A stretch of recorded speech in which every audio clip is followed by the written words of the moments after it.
వచ్చి మంత్రులు స్టేట్మెంట్ ఇవ్వాలి, సభ్యులు మాట్లాడిన తర్వాత అని చెప్పారు. అది ముందు వచ్చి కాదు అనుకున్నాం, కానీ అది సాంప్రదాయం అన్నారు కాబట్టి మంత్రులు స్టేట్మెంట్ ఇచ్చారు. మీరు చెప్పినవన్నీ కూడా సభ్యులు అన్నారు. సభ్యులు మాట్లాడారు. సభ్యులు మాట్లాడుతున్నప్పుడు మీరు ఏదైనా తప్పు మాట్లాడి ఒక ఎందుకు లేదు, ఏం మాట్లాడారు,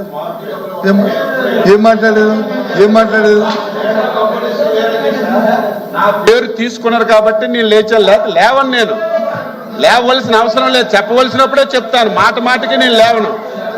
నా పేరు తీసుకున్నాడు కాబట్టి నేను లేచాను. అది పేరు తీసుకుంది కూడా ఒక నిమిషం కూర్చోండి. పేరు తీసుకుంది కూడా, సభ్యుడి పేరు తీసుకుంది కూడా మీరు అన్ని మాటలు అన్నారని చెప్పారు తప్ప మీరు అన్న మాటలు అన్నాడని చెప్పలే. మీరు పబ్లిక్ గా సభల్లో ఏం మాట్లాడారో ఏదైతే రికార్డులుగా పత్రికలు దాన్ని పెద్ద ఎత్తున ప్రచారం చేస్తావో ఆ విషయాన్ని మాట్లాడు తప్ప నేను అబద్ధాలు చెప్తే, అసత్యాలు చెప్తే అప్పుడు మాట్లాడు. ఇంకోటి వద్ద అధ్యక్ష, సీనియర్ సభ్యులు 6 సార్లు ఎమ్మెల్యే అని ఇందా చెప్పారు, ఇంతకుముందు మంత్రులు చేశారు. మీకు సిగ్గుండాలంటే సిగ్గు ఏ ప్రభుత్వానికి ఉందో, ఏ నాయకులకు ఉందో, ఎవరు మాట ఇచ్చి మాట తప్పారో, ఎవరు సిగ్గుమాలిపోయి ఉన్నారో రాష్ట్ర ప్రజలకు తెలుసు అధ్యక్ష. మీరు ఇచ్చే ఎంతసేపు అన్నారు super 6 super hit. What is super 6 super hit ఏంటి? 6 పథకాలు చేసిన తర్వాత అప్పుడు సక్సెస్. మాకు తెలిసిన తెలుగు భాష, అది.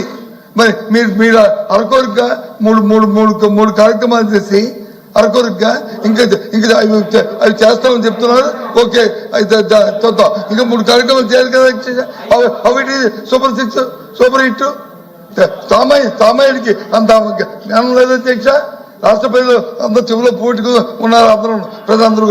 చెప్పండి అధ్యక్ష, అధ్యక్ష అది మా ప్రజలు అడుగుతారు, దానికి క్యాబినెట్ అడుగుతున్నాం.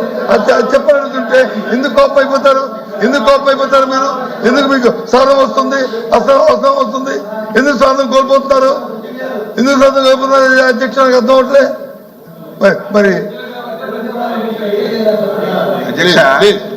సూపర్ 6 సూపర్ హిట్ కాదు, సూపర్ డూపర్ హిట్.